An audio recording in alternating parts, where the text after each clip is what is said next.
It is winter in Western Europe. The grid of the Bocage stands out sharply against the snow.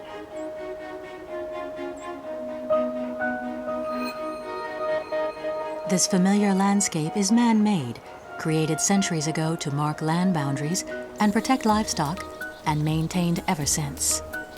But although it is an artificial habitat, it's teeming with wildlife. How have the plants and animals of the Bocage adapted to the presence of human beings? What invisible ties link the human and natural worlds? This rather ordinary-looking Bocage in Burgundy has an extraordinary tale to tell.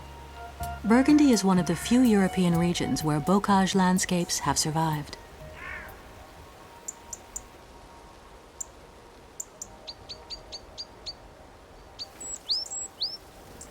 These birds are tucking into a midwinter feast. The scarlet rosehips are packed with vitamin C, a delicious treat for tits and blackbirds.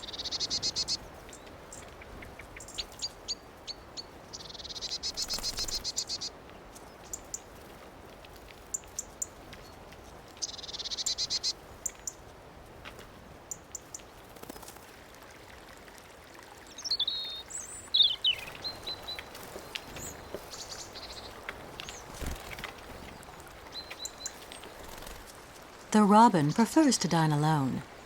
Robins are solitary birds that pop up in unexpected places all year round.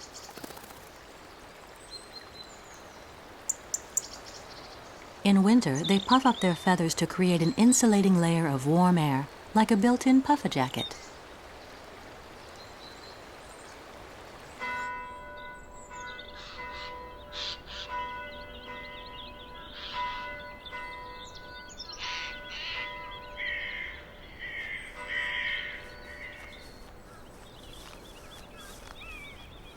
Roe deer are a frequent sight in the Bocage. They can often be glimpsed near woodland, where they can easily dash for cover. When they sense danger, the hair of their white rump patch stands on end. This visual warning signal is bean-shaped on the bucks and heart-shaped on the does.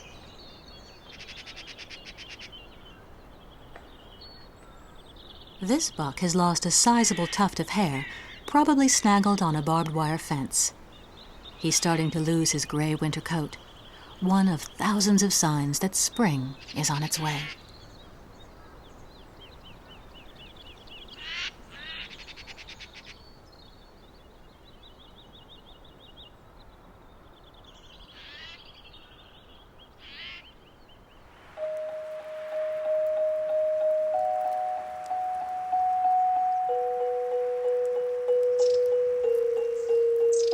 With the longer days and warmer temperatures, the snow is melting.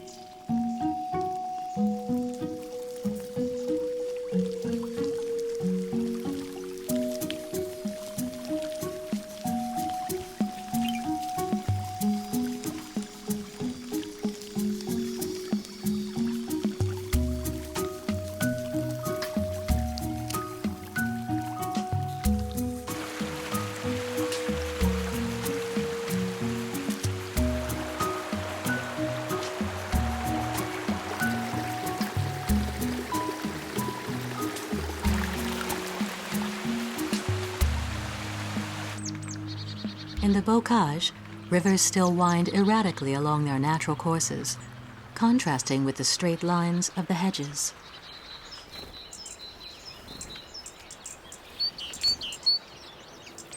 At the top of the hedge, the spring concert program starts in February. The tits, warblers, and goldfinches have already begun courting. It must be Valentine's Day.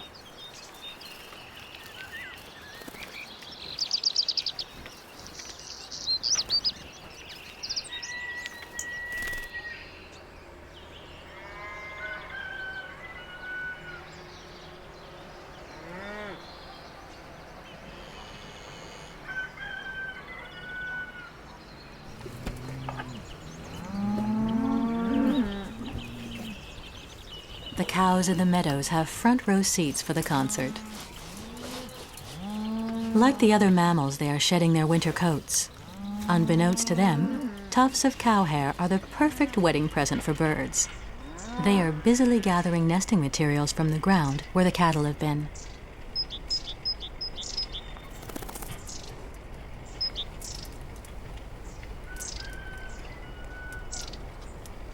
This nice thick tuft is just what the coal tit was looking for to line its nest.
This vole has burrowed down beneath the pasture and created a maze of tunnels. In the center, away from prying eyes, is a soft little nest of dry grass. For the vegetarian vole, the pastures of the Bocage are a vast banquet.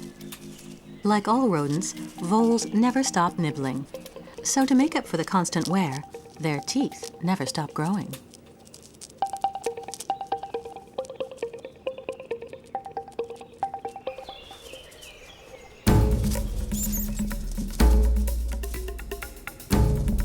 At the first sign of danger, the vole scampers to shelter.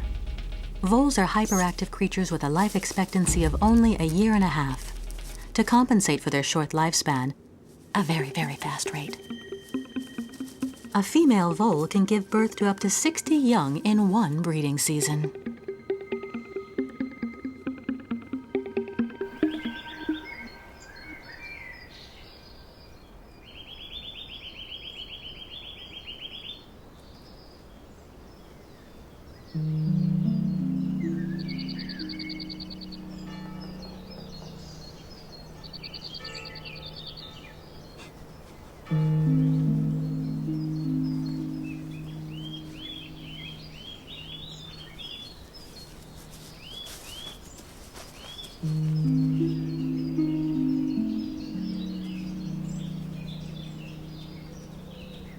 In the Bocage, the vole population is regulated by its natural enemies.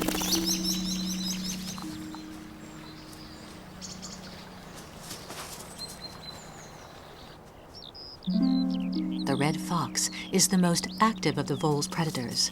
Reynard the fox is at ease in any setting, and voles are one of his favorite dishes. The fox hunts at close range using smell, sight, and sound.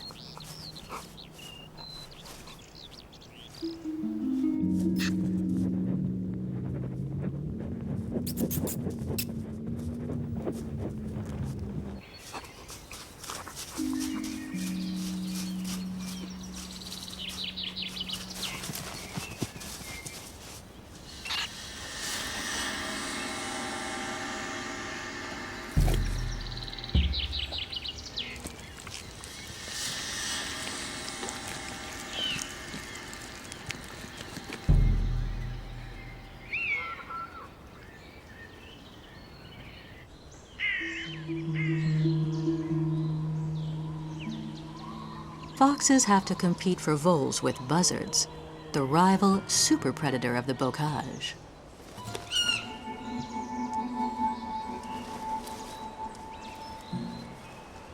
Buzzards' technique is to wait and then swoop in for the kill. Like all birds of prey, they have a strong curved beak, sharp talons, and keen eyesight.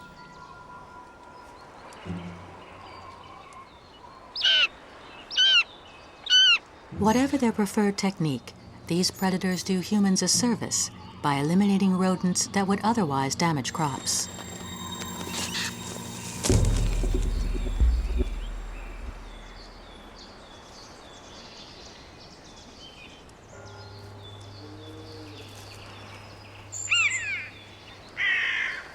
But not everyone welcomes predators. Carrion crows hate birds of prey, which predate on them and compete with them for food. They have no hesitation in attacking a bird of prey in mid-flight.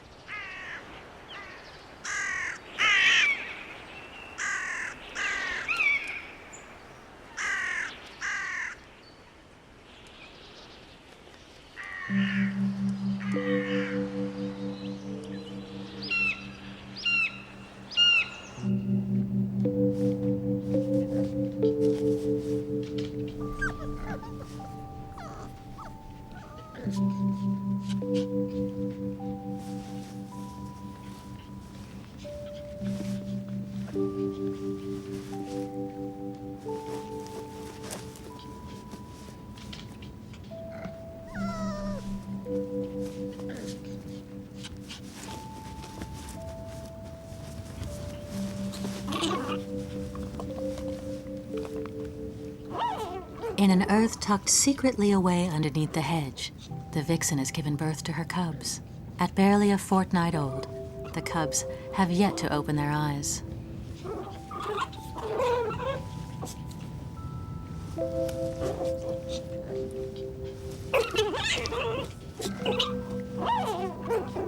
They are totally dependent on their mother, who suckles and washes them day and night.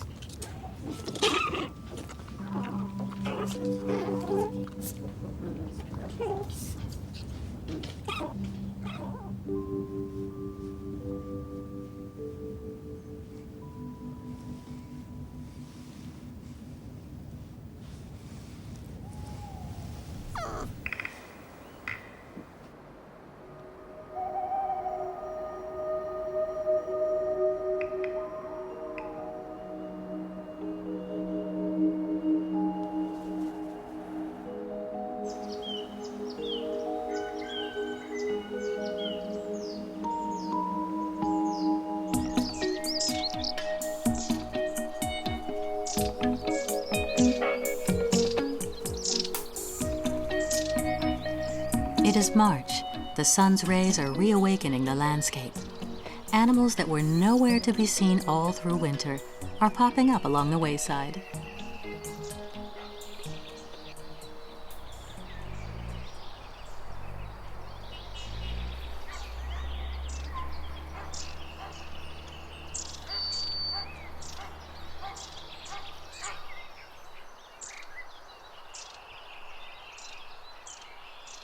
A lizard basks in the sun, looking just like a miniature dinosaur. Lizards are another of the animals that find shelter at the base of the hedge.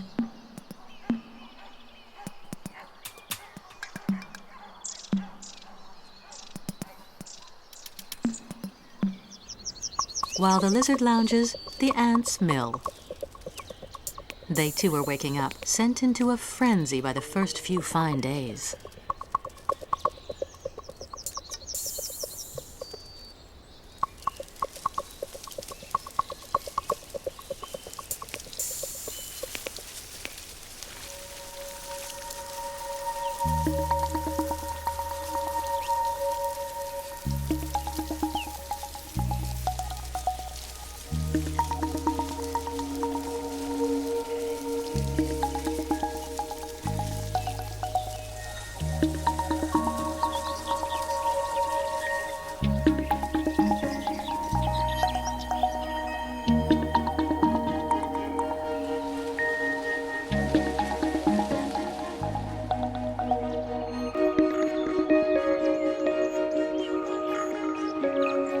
From the top to the bottom of the hedge, spring has sprung. The leaf buds are gradually unfurling. Everywhere we look, the plant world is stirring with life. The bocage is white with blackthorn blossom.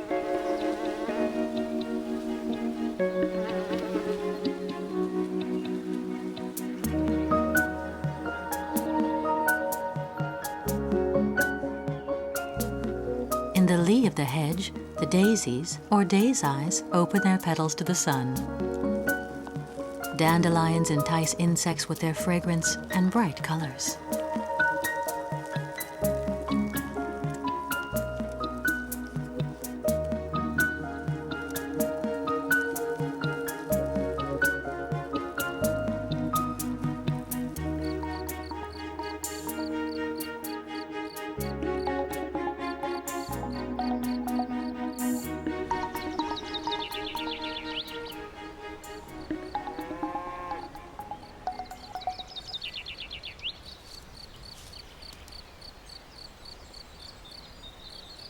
The buff-tailed bumblebee is amongst the first to poke her mandibles outside, still dozy after her hibernation.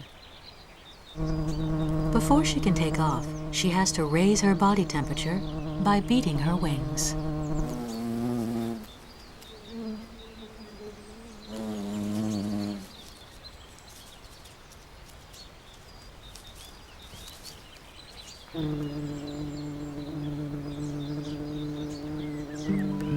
In spring, there are no male bumblebees. All the bumblebees you see are female. Now that she has made it through the winter, this one has the vital task of founding a colony to ensure the survival of her species.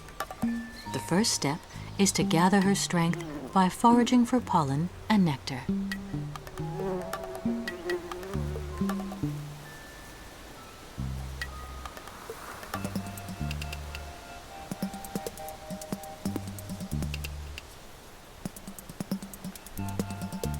The future queen is equipped with all the harvesting implements she needs. What with pollen baskets on her hind legs and a tongue that can be used to suck up nectar like a straw. Her tongue is a valuable instrument, and she keeps it scrupulously clean.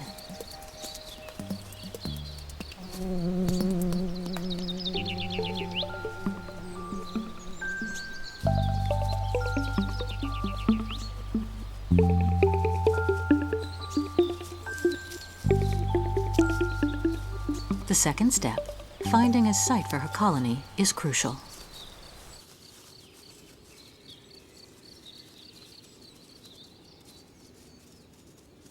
The vole's abandoned burrow is ideal. By killing the vole, the fox or the buzzard has done the bumblebee a big favor. With its spacious bedroom and exit tunnel, the burrow is a real find.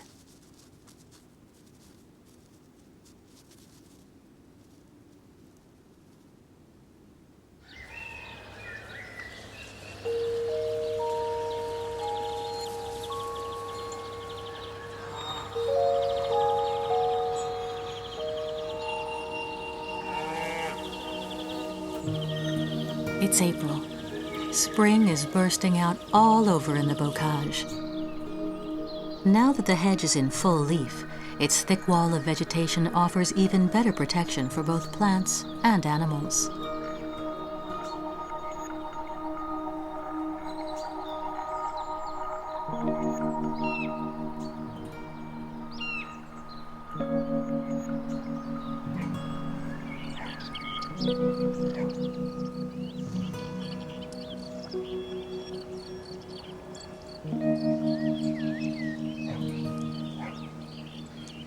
At the base of the hedge, flies are gravitating towards an odd-looking plant, cuckoo pint, or lords and ladies. Its vertical spike rises from a trumpet, looking rather like an incense stick and wafting out an aroma of rotting flesh that insects find irresistible. Lured by this delicious perfume, the midges hurl themselves into the flower trumpet. Once inside, they are trapped by hairs that prevent them from flying back out, just like a one-way turnstile.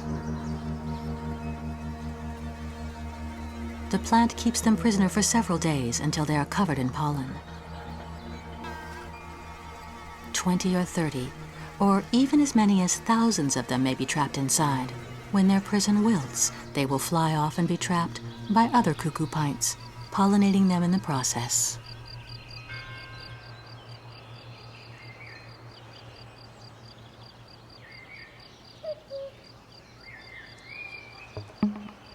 Here, too, love is in the air. A few yards away from the cuckoo pint, hares are joining in the fun. A doe's aphrodisiac scent signals have sent the bucks into a frenzy. They dash about like mad things, steeping themselves in her scent.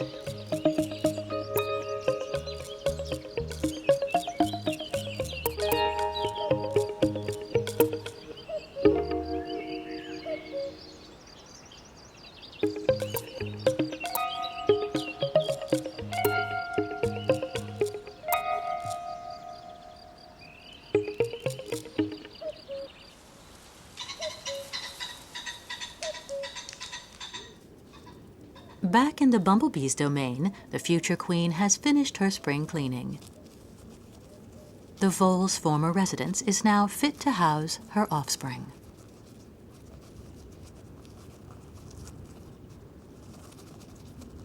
The third step is to make wax pots. She fills them with honey and pollen, and then lays her eggs inside.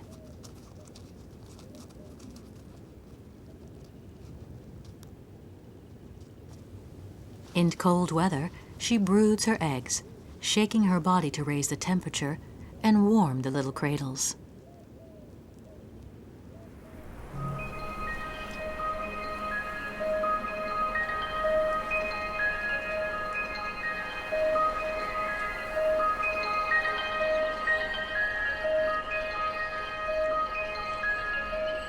Above ground, the Bocage is going through another transformation.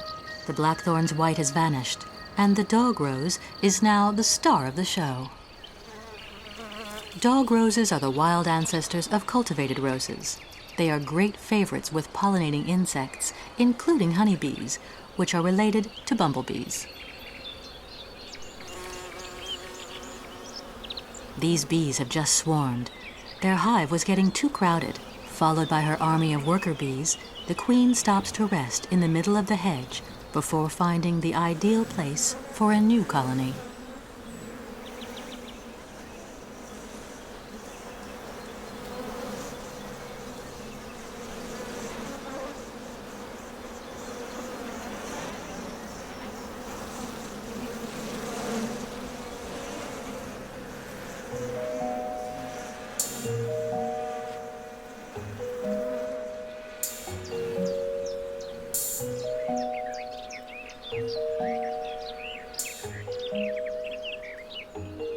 Bees are not the only insects that collect pollen from the dog roses. Many species of insect pollinate flowers in exchange for their nectar. Most pollinators prefer flowers in sunny positions, where they can maintain their body temperature more easily. This mutually beneficial agreement dates back 100 million years.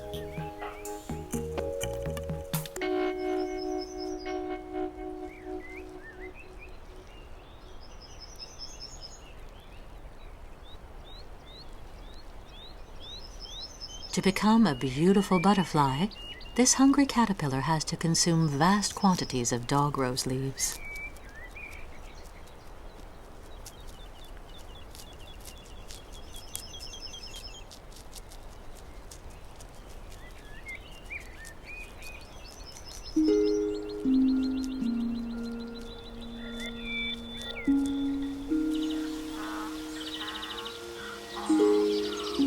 Further on is another familiar sight, a stand of tall umbelliferous plants.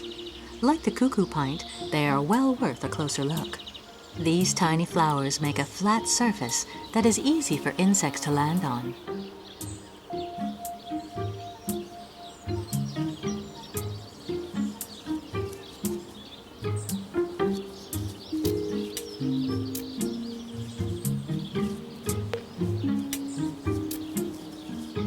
Flies and wasps feast unsuspectingly, blissfully unaware of the formidable predator lying in wait on the surface of the umbel. White on white, this crab spider is perfectly camouflaged and can lurk invisibly until it's ready to pounce.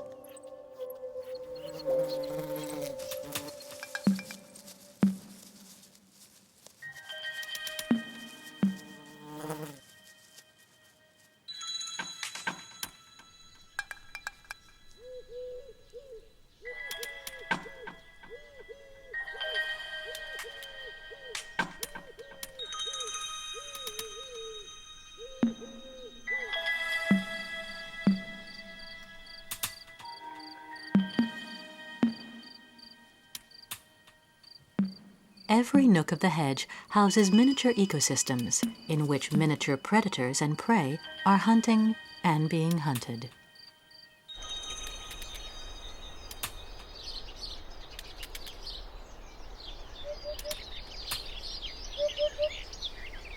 The meadows that are not surrounded by hedges have barbed wire fences around them.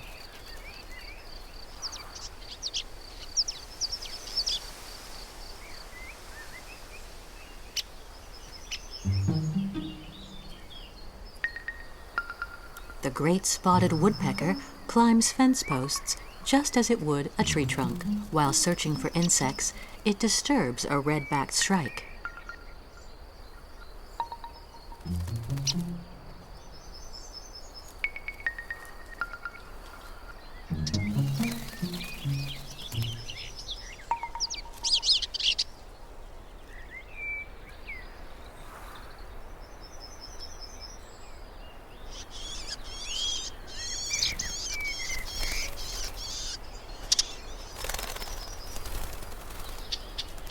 The red-backed shrike migrates from Africa, arriving in Europe in May. The male has a black highwayman's mask. The female is less striking. These are carnivorous birds, slightly larger than a sparrow. In the mating season, the female flutters her wings like a fledgling demanding food, until she gets her little wedding present. Like buzzards, shrikes perch hunt. They are the serial killers of the hedgerow, impaling their victims on the barbed wire of the fence.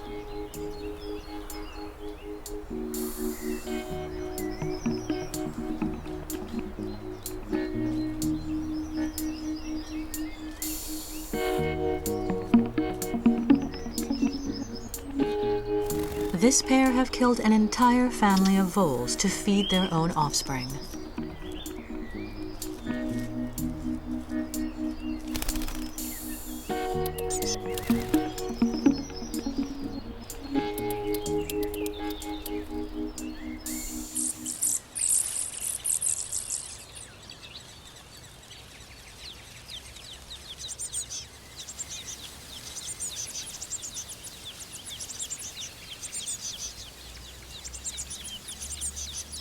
The hedges of the Bocage have turned into a huge nursery.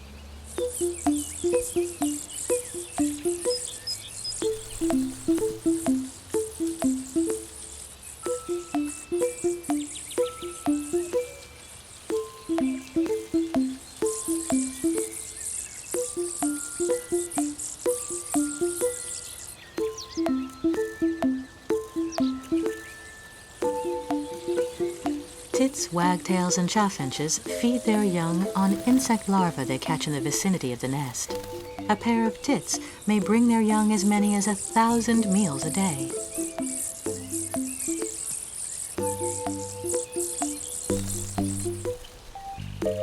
The fledglings' droppings are wrapped in fecal sacs, which the parent birds dispose of at regular intervals. Nature seems to have invented disposable nappies.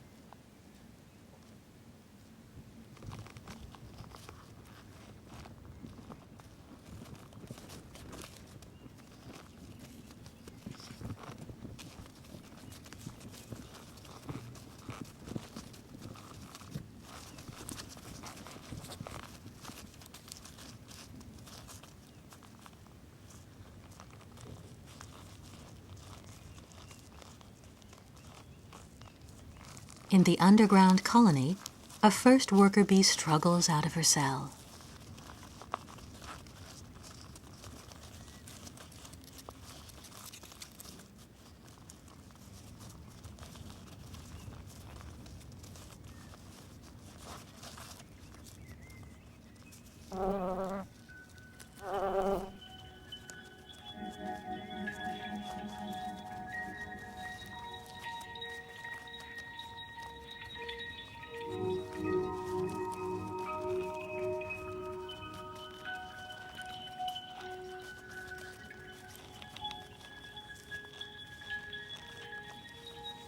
Soon, more and more are hatching out. Now the queen has several workers to help her.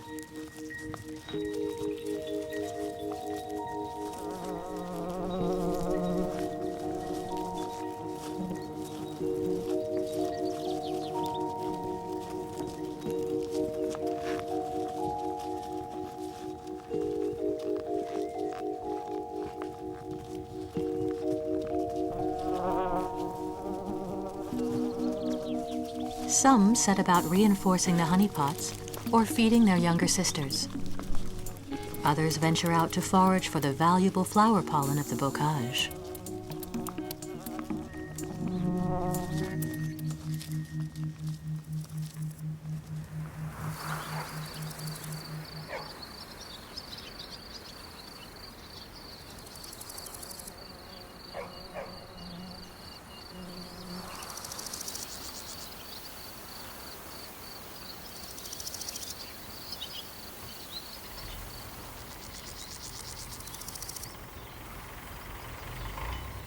It's now June. A family of gentle giants grazes among the buttercups.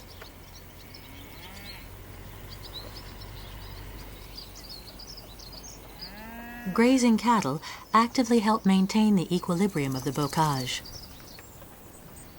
curbing the growth of bushes and grasses, and opening up the landscape so that more light reaches the flowers.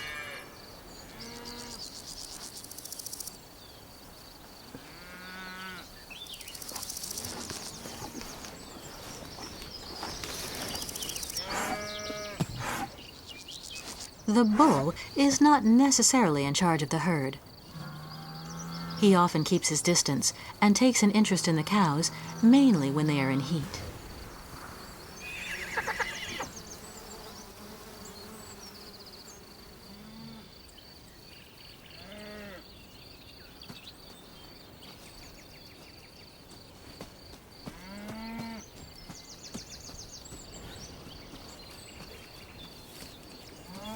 Cows explore their surroundings with their noses and their tongues. They lick themselves frequently and use their tongues as a flannel when washing their calves and for wrenching up grass, since cows have no upper incisors.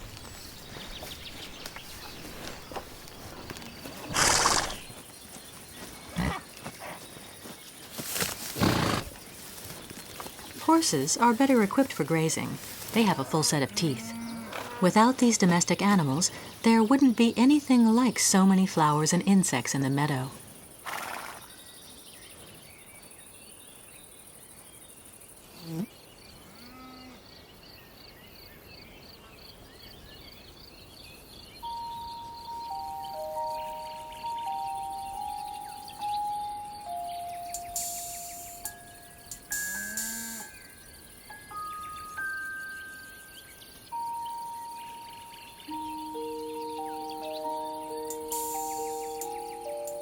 Like the hedge, the meadow is an artificial habitat, managed by human beings, but used by wildlife.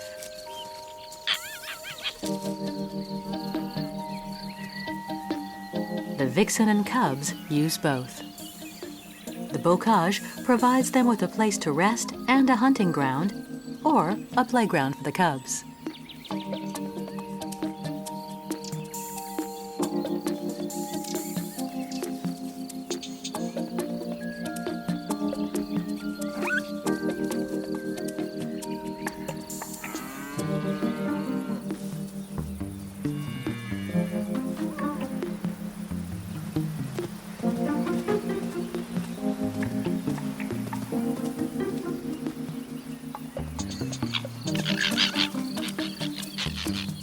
Young predators mainly play games of catch, while young herbivores play at running away.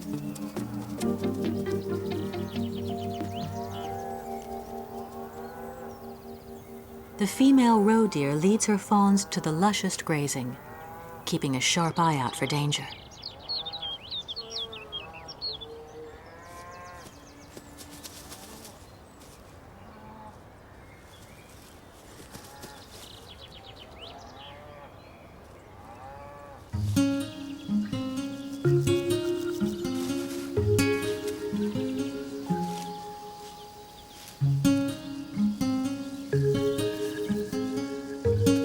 Wild rabbits never stray far from their burrow. They have already learned to behave like potential prey. Their games are practice for when they have to run for their lives.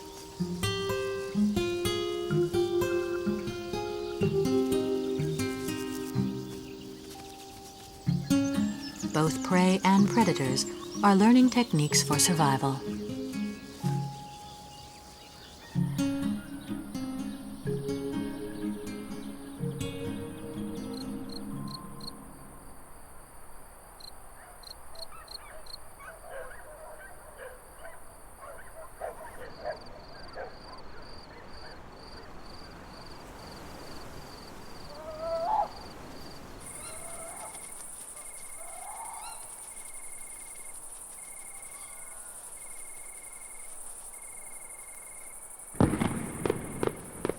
The 14th of July, fireworks echo from village to village. Human beings certainly do some odd things, but the vixen doesn't perceive the explosions as dangerous. Humans and animals live in separate worlds.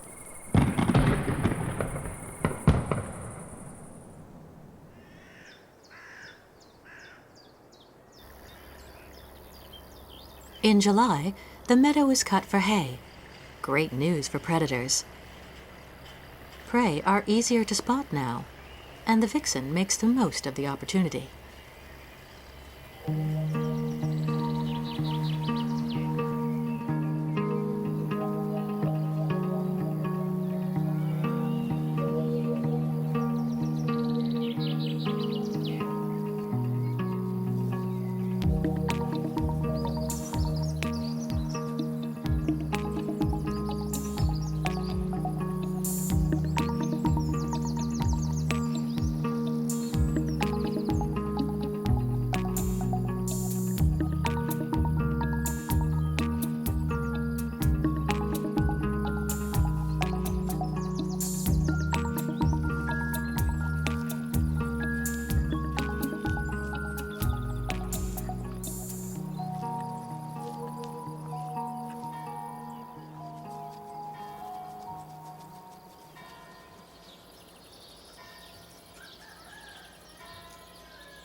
One vole, 2 voles, 3, 4. How many can she get in her mouth?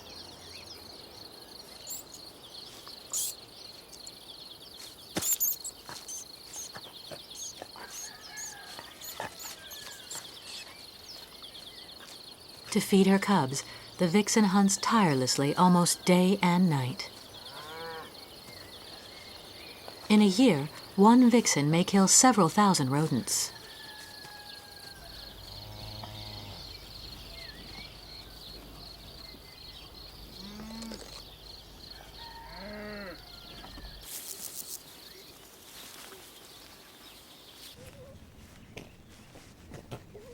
Now that they're playing outside, the cubs have voracious appetites.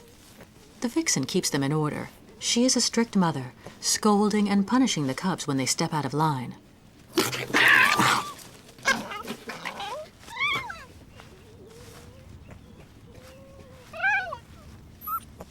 But she also teaches them by example, burying prey to show them how to store food.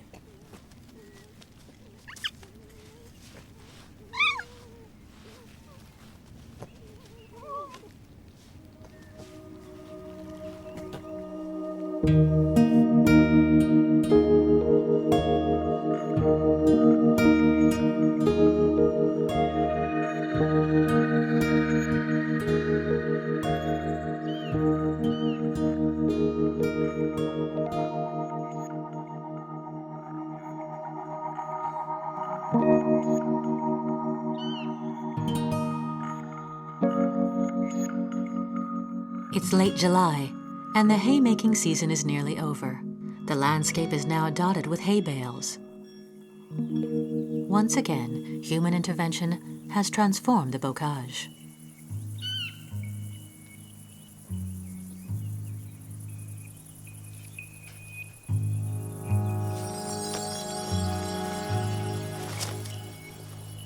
The buzzard is quick to spot an opportunity. The hay bales are ideal vantage points in the middle of what is now an open hunting ground.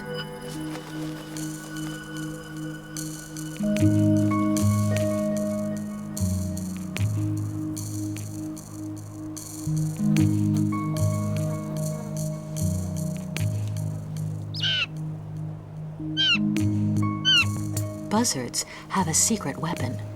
They can see the ultraviolet light reflected by rodents' urine.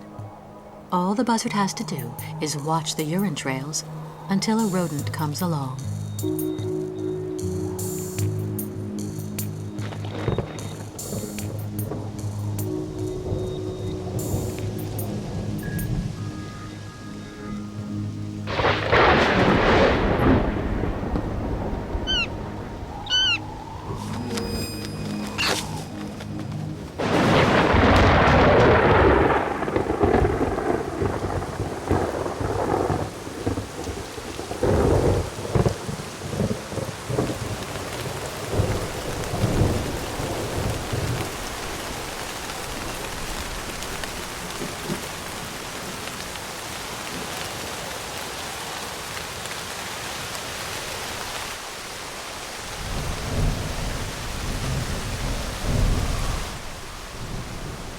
The hedge also plays a useful role in storms, mitigating the effects of extreme weather. Its roots help prevent soil erosion, soak up heavy downpours, and return humidity to the air during heat waves.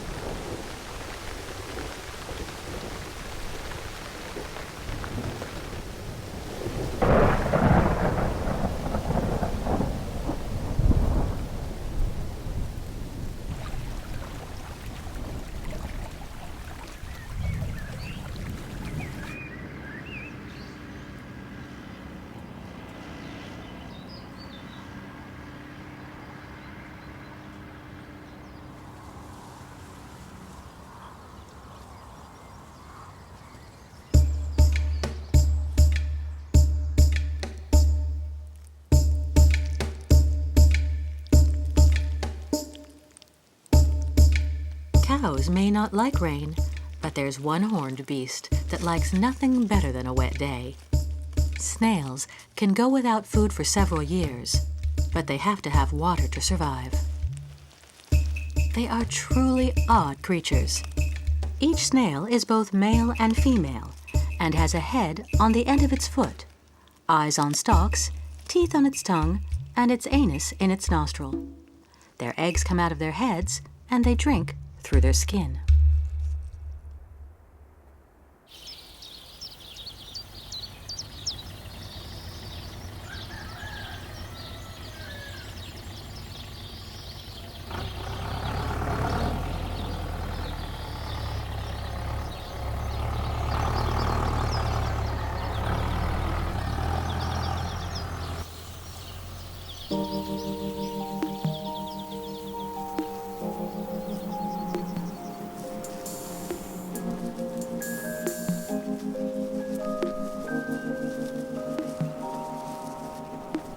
The bumblebee colony is at its zenith. It now comprises several hundred insects. The worker bees attend to the larva's every need.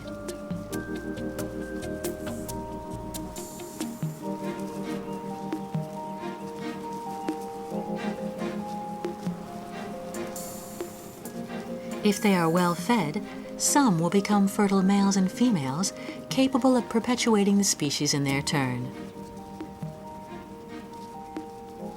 The summer's last generation of worker bees gather pollen more frenetically than ever.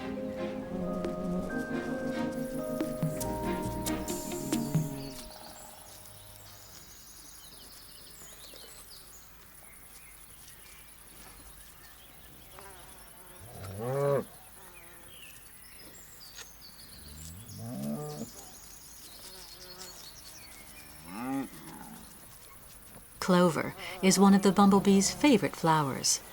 They are almost the only insects that can pollinate it. It's lucky for the cattle that they can, as clover plays a vital part in the cow's diet.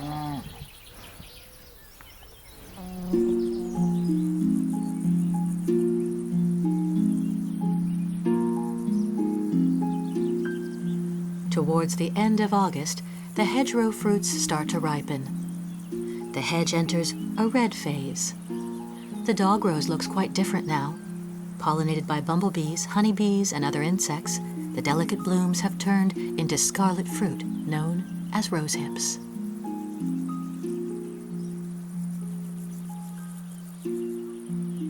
The dog rose also sports a curious hairy growth. This is caused by a tiny gall wasp stinging the plant. The dog rose reacts by developing this growth, inside which is a strange-looking creature.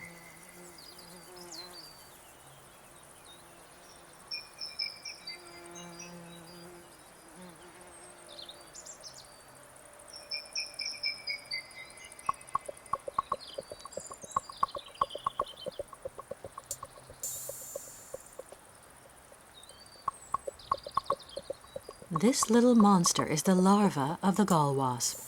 By stinging the plant, the wasp triggered a reaction that resulted in a nest for its offspring. The dog rose is a model host, providing its parasite with both food and shelter.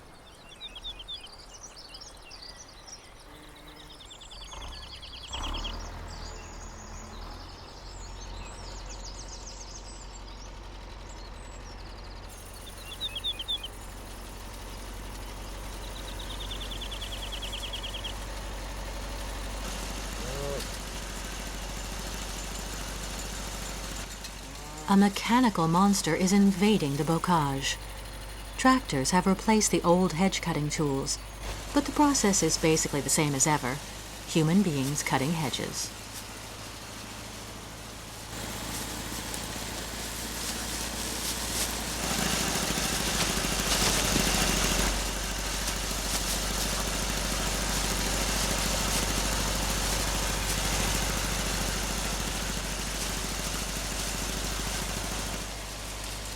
It may look destructive, but the vegetation will soon grow back with renewed vigor.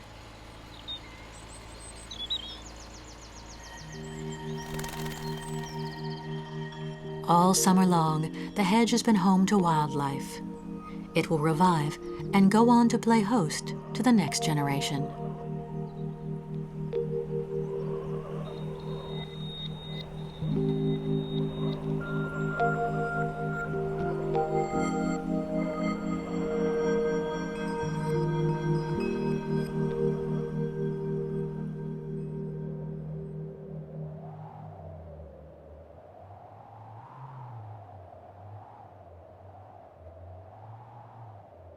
In September, an eerie silence reigns in the Queen's palace.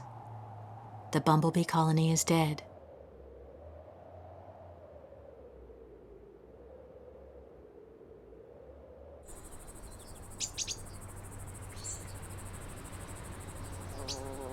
The only survivors are the fertilized females. They are building up their energy reserves by foraging among the last blooms of summer before going into hibernation. Next spring, they will crawl sleepily to the surface and set off to found new colonies in their turn.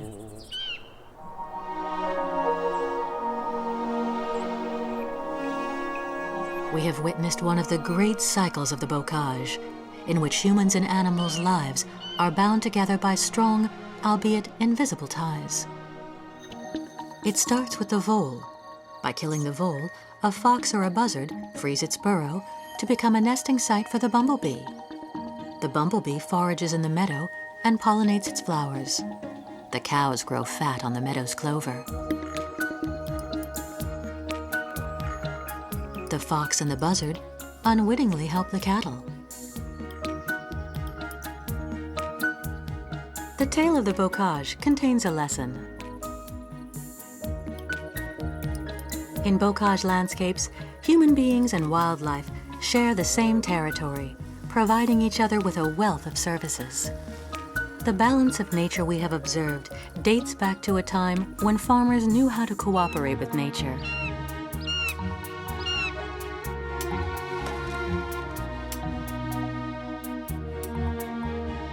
Long live the bocage, and long may it teem with a myriad untold tales.